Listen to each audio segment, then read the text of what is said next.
ጆናታን ሙዚቃ ከፍቶ መደነስ ይጀምራል። ካይሮ ከጀርባ ሆና እያየችው ነበር። ሲያያት ያቆማል። ከዛም አብረው ማውራት ይጀምራሉ። በጣም ተሰጥኦ ያላት ገጣሚ እንደሆነችና አብራው የግጥም ዝግጅት እንድትታደም ይጠይቃታል። ከዛም ለሚድተርም የምትወደውን ደራሲ መርጣ አጠር ያለ ግጥም እንድታዘጋጅ ይነግራትና ይለያያሉ። ዊኒ ትመጣና ካይሮ ይዛት ትወጣለች። ጆናታን ሚስቱና ቦሪስ ራት ለመብላት ይወጣሉ። ጆናታን ከጸሐፊ በላይ ጥሩ አስተማሪ እንደሆነ እናም መጽሐፍ ብዙም ተሰጥኦ እንዳልሆነ ይነግሩታል። ጆናታንም በንግግራቸው ይከፋል። ካይሮ ጆናታን የቀጠራት ቦታ ትሄዳለች። እዛም ይገናኛሉ። የግጥም ፕሮግራሙ ካለቀ በኋላ ውጪ ቆመው ለረጅም ሰዓት ያወራሉ። በቀጣይ ቀን ካይሮ ለጆናታን እና ቦሪስ ቡና ታመጣላቸዋለች።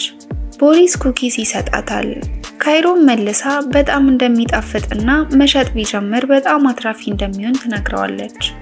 እሷም እንደምትረዳው ትነግረዋለች። የጆናታን ሚስት ቢያትሪክ ቴክስት ትልክለትና ከከተማ ወጣ እንዲሉ እንዲዝናኑ ትጠይቀዋለች። እሱም በደስታ ተቀብሎ እቃውን ማዘጋጀት ይጀምራል። እየቸኮለ ባለበት ሰዓት ካይሮ ትመጣና ታወራዋለች። ሚስቱን ሊያገኝ እንደሚሄድ ይነግራታል። እሷም ለሚድተርም ደራሲ እንደመረጠች ትነግረዋለች። ትንሽ አውርተው ይሄዳል።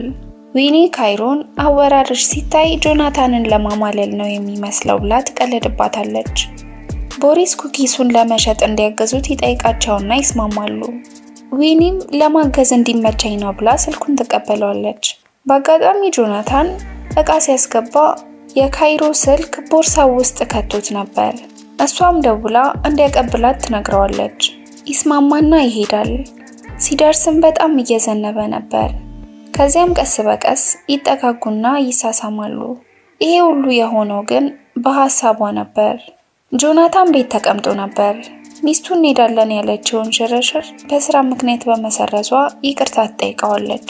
ከዛም የካይሮ አሳይመንት ማንበብ ይጀመራል።